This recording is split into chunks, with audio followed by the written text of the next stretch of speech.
欢迎大家来到老爸的时光。过几天就正月15了，今天给大家分享一道奶黄馅的汤圆，在超市都买不到这个口味的，口感是沙沙的，清淡香甜，多吃上几个也不腻，小朋友们也爱吃。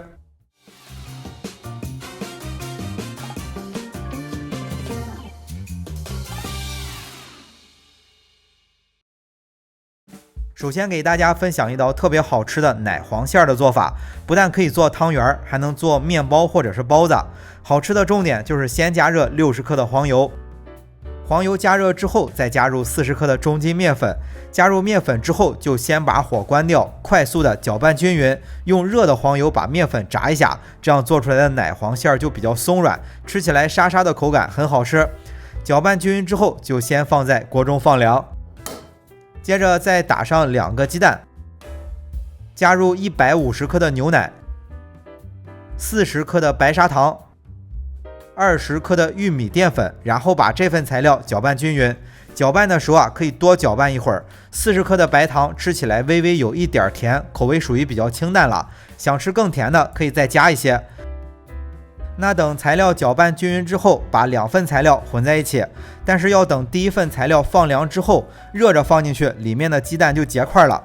材料放进去之后先不要加热，要把材料搅拌均匀之后再加热。材料里的蛋白不太好搅拌，2次搅拌时间可以稍微长一点。那等材料搅拌均匀之后再开小火加热，加热的时候也慢慢的搅拌，直到加热搅拌成这种固体，这道奶黄馅就做好了。但也不要加热的时间太长，时间长了做出来的馅料就发干了。馅料做好之后盛出放凉，放凉的时候用保鲜膜盖起来，防止风干。盖的时候直接盖到馅料上，可以防止里面产生汽水。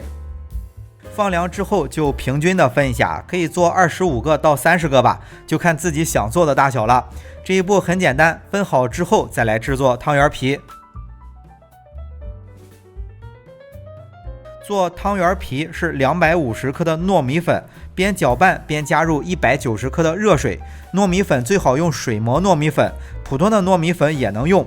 加入热水搅拌到不烫手了，再把材料揉均匀。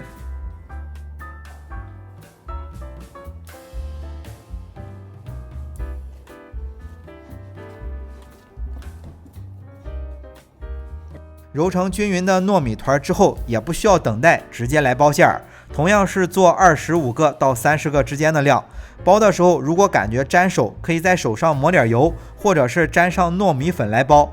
包的时候就注意前后包的均匀一些就行了。包好之后，如果是想放在冰箱里储存起来，需要沾上一层糯米粉之后，然后放入冰箱急速冷冻。吃的时候就像我们买的汤圆一样了。煮汤圆直接热水下锅，煮到汤圆飘起来就熟了。黑芝麻的汤圆我是很爱吃但是吃多了也会腻，不妨试一试今天分享的这一道清淡的奶香汤圆，口感沙沙的很好吃，小朋友肯定非常喜欢。好了，为了方便大家去记视频中所需要的材料，视频下方的备注栏或留言区有文字版的配料，有问题可以在留言区留言。大家如果喜欢老爸做的美食，记得帮忙关注点个赞，谢谢大家。那今天的这期美食到这里也就结束了，也祝大家生活愉快。